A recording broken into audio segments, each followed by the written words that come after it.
الم تکن ارض اللہ واسعۃ فتہاجروا فیہا۔ اللہ تعالیٰ فرماتے ہیں آخرت میں کچھ لوگوں سے سوال ہوگا، آپ جہاں رہ رہے تھے، آپ جہاں زندگی گزار رہے تھے، جن لوگوں کے بیچ میں آپ تھے، وہاں پہ یہ فلاں فلاں کام ہو رہے تھے، آپ نے کیوں اس کے بارے میں بات نہیں کی؟ کیوں آپ نے آواز حق بلند نہیں کی؟ کیوں آپ نے اللہ کا پیغام سامنے کیوں نہیں رکھا؟ اس لیے صرف کوئی ایک بندے کو میں مجرم نہیں ٹھہرا رہا، بحیثیت قوم کے ہم سے جو خطا ہوئی ہے، بحیثیت قوم کے جو ہم دین اور گناہ کو آپس میں ملانے کے در پہ ہوئے ہیں، اور بحیثیت ایک ملت کے ہم نے جو اپنا مزاج بنا لیا ہے، یہ مزاج ہمارے بڑوں، ہمارے اسلاف، ہمارے بزرگوں کی قربانیوں کا صدقہ جو تھا اس کے خلاف ہے، وہ اس لیے نہیں کیا گیا تھا۔ یہی کام تو ہندوؤں کے درمیان میں رہتے ہوئے بہترین طریقے سے ہو سکتے تھے۔ وہ ہندو سے زیادہ ناچ گانے کا شوقین شاید ہی کوئی اور ہوگا، اور ان سے زیادہ بے راہ روی و بے پردگی اور بے حیائی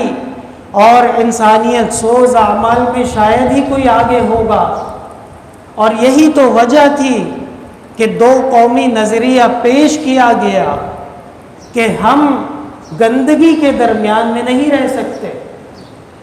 ہم گائے کے پیشاب پینے والوں کے درمیان میں نہیں رہ سکتے، ہم اپنے ہاتھوں سے بنائے ہوئے بت کے سامنے جھکنے والوں کے ساتھ نہیں رہ سکتے، ہم اللہ اور رسول کے دشمنوں کے درمیان میں نہیں رہ سکتے، ہمیں جو اذان دینے سے روکے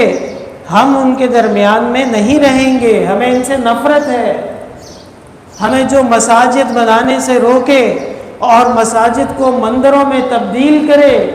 یہ ہماری قوم اور ہمارے نظریہ، ہمارا دین اور ہمارے عقیدے کے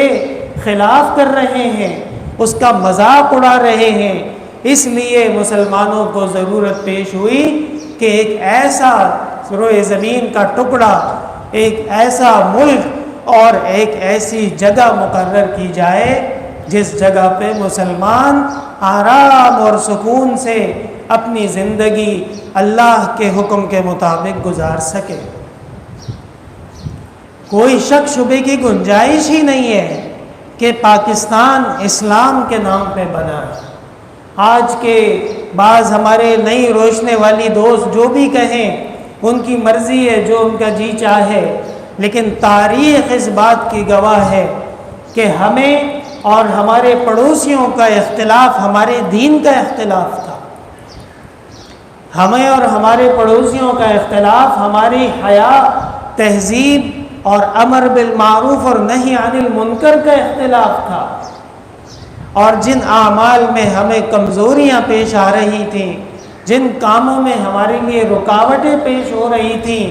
ان اعمال کی وجہ سے، ان ظلم و ستم کی وجہ سے ہمارے اسلاف اور بڑوں نے جو نظریہ پیش کیا ہے وہ بھی دو قسم پہ تھا۔ اور بحیثیت مسلمان کے، بحیثیت پاکستانی ہونے کے، ہر مسلمان کو پتہ ہونا چاہیے کہ دو رائے سامنے آئی تھیں۔ ایک رائے یہ تھی کہ انگریز یہاں سے چلا جائے، ہم یہیں رہیں گے، یہ ہماری جگہ ہے، ہمارے بڑوں نے یہاں بادشاہتیں کی ہیں، ہمارے بڑوں نے بزور بازو پانی پت کے میدان میں ان کو سبق سکھایا ہے کہ مسلمانوں کے ساتھ لڑنے کی سزا کیا ہوتی ہے،